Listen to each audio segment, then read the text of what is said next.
Sud Radio, le coup de cœur des libraires. Valérie Expert, Gérard Collard. Bonjour Gérard. Bonjour. Alors, l'été approche. C'est bientôt les vacances. Voilà, donc emporter des livres. Absolument, on va essayer de vous détendre et tout avec nos bonnes lectures et tout. Hein. Alors on va saluer. Qu'est-ce que vous nous conseillez Je vais vous saluer. Alors, il n'a pas besoin de nous parce qu'on en avait parlé dès le début. On avait été parmi les premiers à en parler, hein, mais là il a un immense succès. C'est le Éric Foissier, Les Nuits de la peur bleue. Ah oui.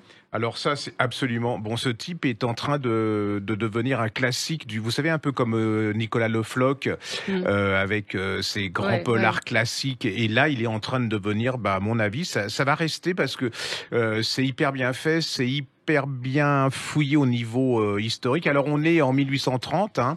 Il y a l'inspecteur Verne. Oui, il y a le choléra. Il y a l'inspecteur Verne, le fameux inspecteur Verne. Lui, il est. Alors, vous allez croiser Vidocq aussi. Vous allez, voilà, c'est toute l'époque parce que c'est un copain de Vidocq. Vidocq le pousse absolument. Et il y a le choléra. Et le choléra, c'est la panique dans tout Paris.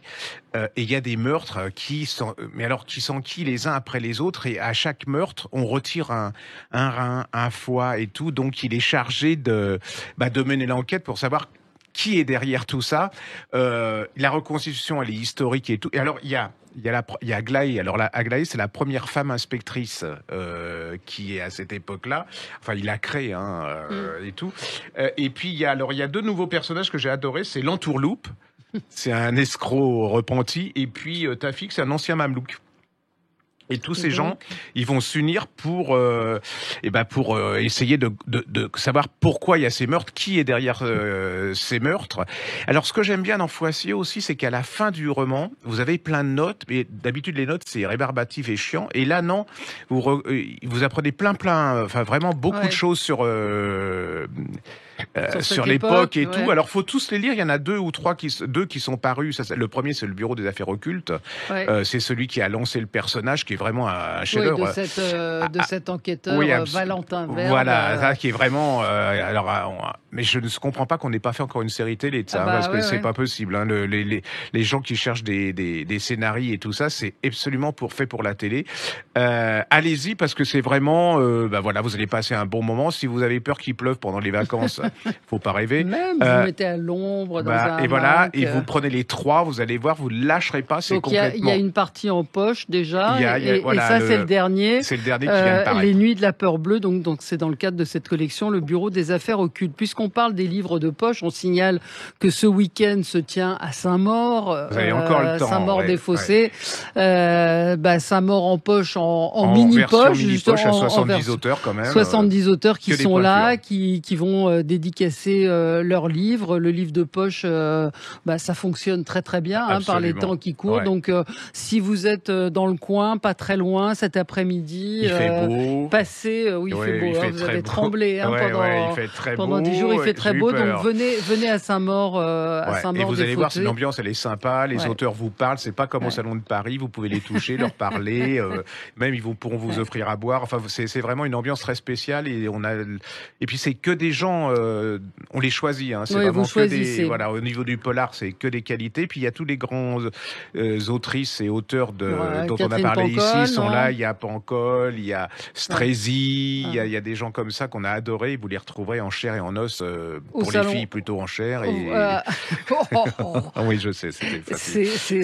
C'est facile, voilà. Mais c'est vrai que puis on vous en reparlera. Mais le livre de poche qui organise tous les ans une tournée des plages qui va de Bretagne jusqu'à Biarritz avec un camion qui vous propose des livres de poche. Un petit salon et tout, c'est super sympa. C'est vraiment sympa, mais on aura l'occasion de vous en reparler puisque ça commence le 15 juillet. Alors, quoi d'autre on reste alors. Moi, je reste là. J'ai décidé que il y a des fois où on vous fait des trucs pas connus et tout. Là, on va faire du connu que j'aime bien et qu'on adore vraiment. C'est au service.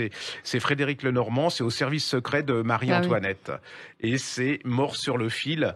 Alors moi j'adore ce type parce qu'il écrit vraiment à la 18e siècle, c'est comme du champagne, c'est pétillant, c'est drôle, il s'amuse avec les mots, avec la langue française, c'est vraiment d'un plaisir, mais c'est un grand plaisir de lecture, hein, c'est vraiment, moi je trouve qu'il y a de moins en moins ce plaisir de lecture où on sent que le gars il s'amuse vraiment. Il s'amuse, vous prenez du plaisir parce que là il y a de l'intrigue et en même temps il y a de la frivolité, ce qui nous manque beaucoup avec Marie-Antoinette qui mène l'enquête. Voilà, et en fait là c'est l'époque où on découvre la pomme de terre avec Parmentier, et elle est toujours, vous savez, c'est une addict, hein, donc elle décide de faire une mode avec des chapeaux, et voilà, la fleur de pomme de terre et tout. Le problème, c'est que là-dedans, il y a plein de gens qui disparaissent quand ils sont accoutrés de ce genre de mode, et donc il y a ces deux neuneux, enfin moi que j'adore, sa couturière et son coiffeur qui vont mener l'enquête parce qu'ils font partie des services secrets, et là c'est pourquoi ces gens disparaissent, qu'est-ce qui se passe, qui est contre cette mode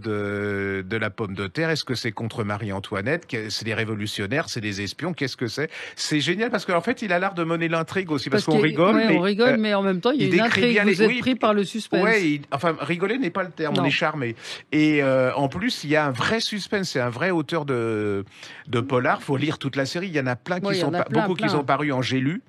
Donc c'est en format de poche, vous prenez ça aussi pendant les vacances, et puis je trouve que vous pouvez les faire lire à partir de 14-15 ans, parce que ça montre aux gamins qu'il n'y a pas que TikTok au niveau du style, et qu'on peut s'amuser en lisant. C'est vraiment une très très jolie série, et j'adore je trouve que... Là vous passerez un très très bon moment, parce que ça vous plongez dans ce livre et vous oubliez tout. Et vous découvrez l'époque, parce que mine de rien... Parce qu'il raconte des choses vraies. Vraiment, il parle des ceintures de chasteté. Il s'est replongé donc ça s'appelle Au service de Marie-Antoinette. L'auteur c'est Frédéric Lenormand.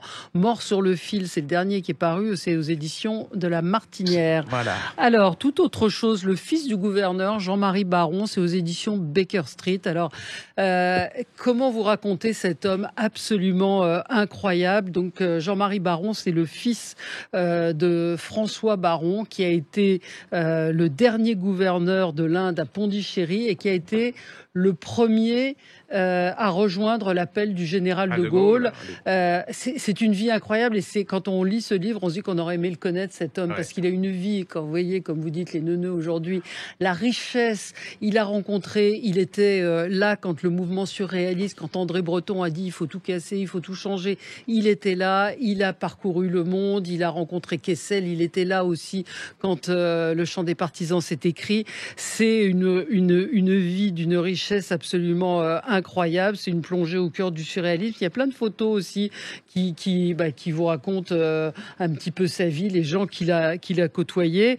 Alors lui, Jean-Marie Baron, c'est un grand critique d'art, donc on comprend qu'il ait une vie culturelle assez riche. Et puis vraiment, moi j'ai beaucoup aimé ce livre parce que à travers ce personnage, les liens qu'il a avec son père, parce que le fils du gouverneur, c'est lui.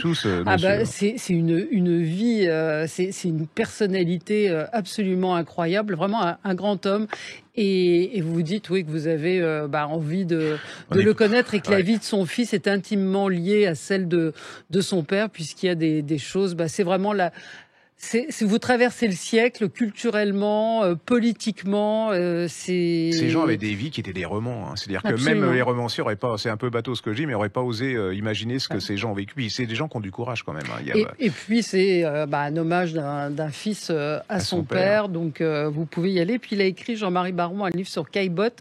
Et il y en a un autre qui vient de sortir. Je connais pas ça. Caillebotte, vous connaissez pas Caillebotte? Enfin si, je connais Caillebotte, mais je connais pas le. Alors là, c'est une de ses arrières petites nièce qui a interrogé sa grande-tante, sa mère, qui était son aïeule plus précisément. Et c'est un livre là aussi absolument passionnant, parce que vous apprenez plein de choses sur ce peintre qui est un peu oublié par rapport à d'autres peintres de cette époque-là. Ce livre sur les parquets, sur j'adore quand il a fait beaucoup de peintures sur les, comment on appelle ça, les barques qui qui était sur l'eau. Il y a des cireurs de parquet.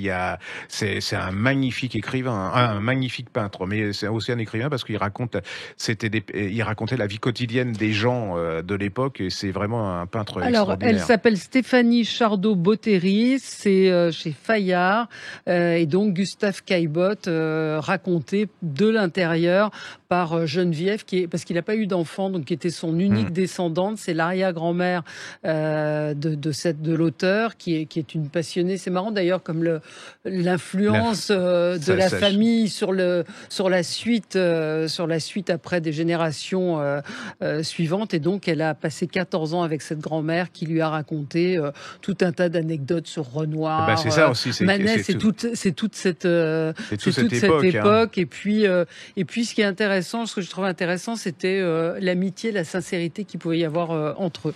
Donc ça s'appelle Gustave Caillebotte et c'est chez Fayard. Elle s'appelle Stéphanie Chardot-Bottéry. On continue dans le genre je fais ce qu'on aime et puis qu'on a découvert. C'est Nadine Monfils, Les folles enquêtes de Magritte et Georgette. Ça aussi on suit, c'est une série qu'on suit. C'est pareil, c'est de l'humour, Alors c'est pareil, ça fait partie de ces gens qui écrivent des polars excellentissimes avec un magnifique suspense, mais qui jouent avec la langue française. C'est un peu burlesque dans ce qu'elle écrit. Mais par contre, elle joue avec les mots, elle a l'art de la formule. C'est jouissif, quoi. Je veux dire, souvent le style, il est incolore, inodore. On lit ça, on lit plutôt l'histoire, puis on oublie complètement le style, ce qui parfois peut être une bonne chose.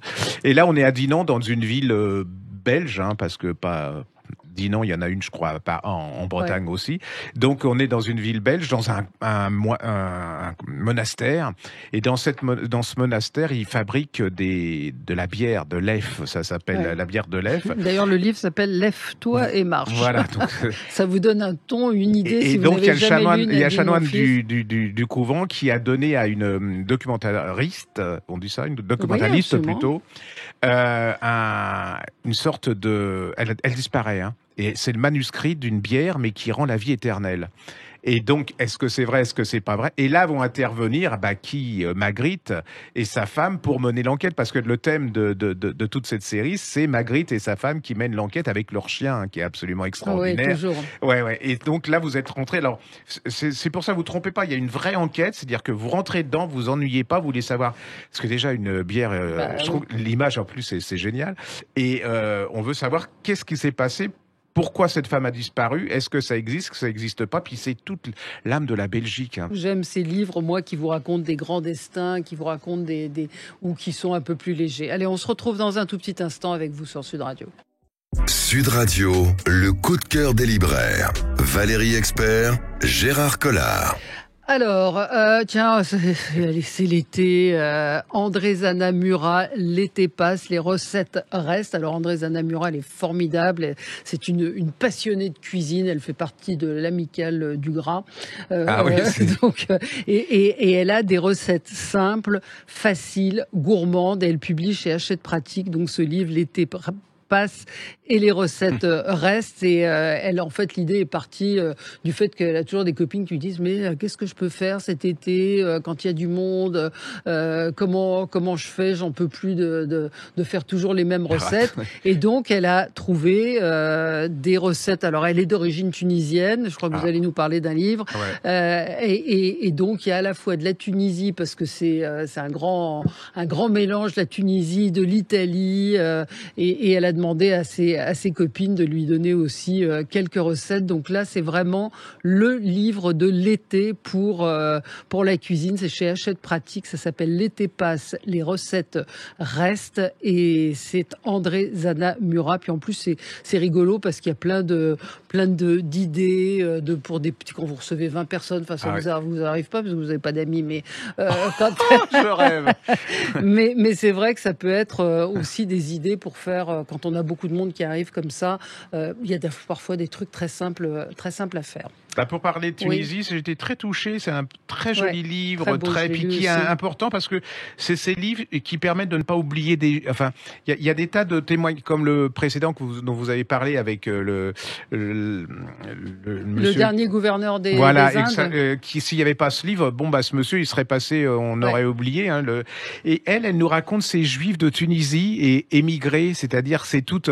Alors ça existe aussi. Elle le dit, c'est tous ces Juifs dont on a tout oublié, qui vivaient dans l'est de l'Europe. Et elle va parler de cette famille de Pantin avec tous ces gens qui sont encore vivants ou partis, qui sont morts. Et elle raconte ces gens. Ça se raconte pas, ce bouquin, ça se vit. C'est-à-dire que il y a alors je vais vous dire parce que il y a oncle Pape, Sarah, Albert, il y a tante Pim, vous allez tomber il y a plein de gens de sa famille, ce qu'elle appelle sa famille, qu'elle raconte, et c'est bouleversant, touchant, c'est nostalgique, mais dans le bon sens du terme. Et puis je trouve qu'elle fait œuvre de patrimoine parce que c'est quelque chose quand elle va disparaître ou quand tout le monde aura disparu, on va avoir des grands universitaires qui vont faire des études, mais on va oublier ce qui faisait toute la beauté, toute la richesse de ces gens et de cette communauté, de ce pays. C'est vraiment magnifique. Et puis c'est de l'émotion. En fait, ce livre, c'est de l'émotion pure. Elle écrit bien en plus. Elle écrit très bien. La famille de Pantin, Michel Fitoussi. C'est de l'émotion parce que elle-même en a et elle a réussi à la transmettre dans ce livre. Et puis elle parle, de ces villes où les Juifs ont disparu. La mémoire, c'est très compliqué. Et puis je trouve qu'il y a quelque chose d'incroyable, c'est-à-dire que ça s'est passé il y a des années. Et que cet amour de leur pays, enfin de leur pays d'origine, reste vraiment vivant, mais c'est vivant. Viscéral. Oui, c'est ça, c'est vraiment du vivant. C'est comme quand vous sentez, vous parliez de recettes de cuisine, vous sentez l'odeur, le pays il est là, quoi. Ils frissonnent quand ils en parlent, ils pleurent quand ils en parlent, ils rient quand ils en parlent. C'est vraiment moi je trouve que c'est un peu passé à l'as ce bouquin. On en parle, mais je trouve qu'il a pas le succès qu'il mérite, et que vous soyez juif ou pas juif, c'est vraiment en fait, c'est des histoires humaines. C'est vraiment des reportages, et puis ça fait partie de notre histoire. Vraiment, et comme la couverture, j'ai trouvé. Alors, franchement, la couverture, ça reflète bien ce que c'est-à-dire que c'est à la fois le ciel bleu, et puis c'est le pays. C'est le pays d'adoption, le pays où ils sont arrivés avec ce drapeau tunisien, franchement. Qui reste évidemment la Tunisie très très chevillée au corps, encore une fois. La famille de Pantin, Michel Fitoussi, c'est paru chez Stock. Très très beau livre qu'on vous conseille. Un petit poche. Alors, deux petits poches viennent de paraître. C'était une de nos passions. Vous regarderez en podcast. Ils viennent de faire paraître dans Poche de Marie Cézanne, Les petits personnages, qui est absolument un des plus beaux livres de l'année, avec l'idée certainement une des plus originales de l'année aussi. Et puis moi, elle m'a réappris à regarder la peinture. C'est-à-dire que cette femme, qui est un style, alors pour moi, c'est un des plus beaux styles français de sa génération. C'est d'une beauté, d'une pureté. Mais alors quand je dis beauté, pureté, c'est pas chiant, parce que souvent il y a des gens qui font du beau style, et puis l'histoire. Et là, elle a pris des peintures. Alors vous voyez là, par exemple, c'est reproduit, donc c'est une très belle édition. La Maison de l'artiste à Argenteuil de Claude Monet. Et alors vous avez un petit personnage. Quand vous regardez le tableau, quand vous allez à Orsay, vous regardez le tableau, en général, vous regardez le paysage et tout ça, mais le petit personnage qui est là, vous le connaissez pas du tout. Et elle va imaginer une vie à tous ces personnages dans ce tableau. Et c'est absolument merveilleux. Vous ne regarderez plus les tableaux de la même manière. Jamais. En fait, dans l'absolu, vous ne regarderez plus le tableau dans son unité, mais dans ces petits détails. Et alors, elle raconte des vies. Alors, elle raconte des vies de gens célèbres qu'elle imagine aussi. C'est vraiment une merveille. C'est écrit, mais c'est un délice, ce bouquin. Et puis, en plus, ça vous permet de vous remettre à la pâte. Moi, ça m'a donné envie de retourner à Orsay, de regarder et j'ai pris à la boutique, j'ai pris des reproductions pour regarder et tout le monde est capable de faire ça. Oui, je vous lis là, c'est un tableau de Charles Cotet. C'est une scène de bord de mer, une grande plage aride, sable et dunes rases mêlées sous un ciel d'orage. Et puis le petit groupe de 3 hommes et une femme qui viennent de débarquer. Bref, elle raconte qui ils sont, ce qu'ils font, et c'est magnifique. C'est une peintre aussi à sa manière. Ah, mais c'est une peintre, mais d'ailleurs elle peint, je crois. Mais c'est une peintre. Et alors moi, il y a un monsieur qui m'a raconté une histoire. Il a acheté ce livre en grand format et il l'a lu ensemble avec son fils qui a 14-15 ans et ils ont essayé d'imaginer de faire une histoire eux-mêmes oui, tous les deux en faisant et le gosse du coup il a redécouvert la peinture et puis bon alors comme il dit c'est un peu compliqué pour 15 ans ce livre mais voilà. Non mais c'est un exercice c'est que un vous très pouvez joli faire exercice, avec, ça lui permet avec un grand ado. Ouais, absolument. Et là vient de reparaître, alors ça c'est aussi une petite merveille de Marie Sizun, c'est toujours la même. Plage. Voilà, et là c'est absolument, vous êtes au bord de la mer en Bretagne. Vous voyez, si vous êtes à Cannes où il fait très chaud, vous allez vous retrouver au bord de la mer. C'est l'histoire d'une femme qui attend un homme voilà, elle est sur qu'elle aime. Hein, voilà. Et elle l'attend et il vient pas, et donc elle regarde la plage et elle va vous parler des gens qui la croisent, qui parlent des gosses qui sont en train de jouer à côté. Puis alors en même temps, c'est la peintre. Hein. C'est-à-dire que il y a le ciel, il y a le soleil, il y a la lumière. Oui, c'est vraiment magnifique. C'est aussi la profonde. Enfin, c'est les sentiments d'une femme qui attend. L'homme est marié. Est-ce qu'il va venir? Est-ce qu'il va pas venir? C'est aussi sur sur la psychologie féminine extrêmement bien vue. Donc c'est une auteure qu'on aime énormément. Il y avait une auteure anglaise que plus personne connaît, mais qui m'a fait penser à cette femme, c'est Catherine Mansfield qui a écrit des petites nouvelles qui sont absolument sublimes. Si vous n'avez pas lu, il faut les relire, ça existe en poche. Et c'est des peintres de l'âme humaine. Enfin, et puis c'est vrai que ce que vous dites, c'est vraiment féminin. C'est-à-dire qu'elle va jusqu'au plus féminin dans le bon sens. C'est joli comme la couverture. Mais aussi Arléage, c'est une collection absolument. Si vous êtes chez votre libraire, si vous en avez, vous allez découvrir plein de petites choses. Il y a des choses dont vous nous aviez parlé qui étaient sublimes aussi. Et vraiment, c'est ça. Marie Sizun, c'est un auteur à découvrir. Je me bats parce qu'en plus elle a un immense défaut cette femme. Mais elle alors est un truc humble et modeste. Alors ça pardonne pas notre époque. Si vous faites pas un selfie en imaginant votre mort en hélicoptère, c'est c'est effectivement un livre. Marie Sizun, vous pouvez tout lire d'elle. Nous on aime beaucoup. Une BD ou un petit livre pour enfants? Déjà, pour les gens c'est une BD. Hein, c'est comme une BD. C'est la découverte. C'est Gisèle Halimi, l'Insoumise chez Duno Graphique. Et ça, c'est Jean-Yves Le Naour et Marco. Et c'est une bonne manière pour les jeunes parce que c'est incroyable parce qu'il y a plus de transmission, il y a plein de gamins qui ne savent plus qui est Gisèle Halimi. Et là, c'est une magnifique manière de redécouvrir cette femme qui a été d'une importance capitale pour l'histoire des femmes. Très dépouillé. Regardez-nous sur les podcasts, ils seront et c'est vraiment c'est l'histoire, de Gisèle Halimi, de son combat pour... avocate pour changer le monde. C'est chez Duno Graphique, Jean-Yves Le Naour et Marco. Qui a fait changer la loi sur l'avortement grâce à d'autres, ce qu'on appelait, je sais plus combien elles étaient, 43 salopes. C'était le manifeste, c'est tout son parcours. Et puis son enfance qui a été très importante dans son cheminement.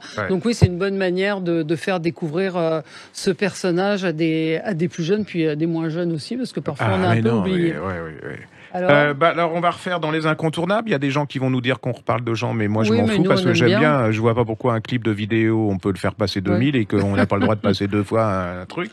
Et je vous reconseille pour un polar qui est en même temps un roman historique et qui est écrit par une femme qui écrit bien. C'est Catherine Delors, c'est Blanche et la Bonne Étoile chez Héloïse d'Ormesson. Et à l'occasion, en livre de poche, Gabriel ou les Infortunes de la Vertu qui sont en pocket. Blanche et la Bonne Étoile, c'est peu de gens connaissaient ça. C'était, se rappelle, c'était l'attentat de Sainte-Nicèse, de la rue Sainte-Nicèse contre Bonaparte, et c'est l'histoire d'amour possible ou impossible, ça vous le découvrirez dans le livre, entre Blanche, qui est une femme très mondaine, très riche, et puis un jeune enquêteur qui, Alors vous allez croiser Fouché, vous allez croiser Bonaparte, vous allez surtout croiser le Paris de l'époque et d'une pauvreté qui est d'une violence incroyable. Alors il y a de l'amour, il y a de la passion, il y a du suspense, c'est bien écrit, vous apprenez plein de choses, c'est absolument fantastique et c'est une des révélations de ces dernières années, Catherine Delors, avec Gabriel. C'est vraiment, c'est devenu une référence cette femme dans le roman. Alors si vous aimez pas le roman historique, c'est pas grave, c'est un vrai roman. C'est pas grave parce qu'elle vous raconte, une histoire de passion et d'amour, donc c'est bien. Il y a ça qui est paru chez Belfond Noir, Déguster le noir, sous la direction d'Yvan Faute. Ce sont des auteurs qui seront pour beaucoup d'entre eux cet après-midi encore à Saint-Maur. RJ Elorich, il est là. Yann Manouk, Bernard Minier, Cédric Cyr, Jacques Expert, Sonja Delzong, Sonia Delzong, enfin bref, Nicolas Beuglet, donc des auteurs qu'on aime beaucoup. Et ce sont des nouvelles et la recommandation était d'écrire autour du goût. Donc il y a des choses absolument abominables. Il faut bien spécifier parce que souvent dans ce genre de trucs, on nous refile des mauvaises nouvelles, enfin des trucs bâclés. C'est pas bâclé du tout. Non, ils ont écrit c'est vraiment d'une grande qualité. C'est vraiment pour ça.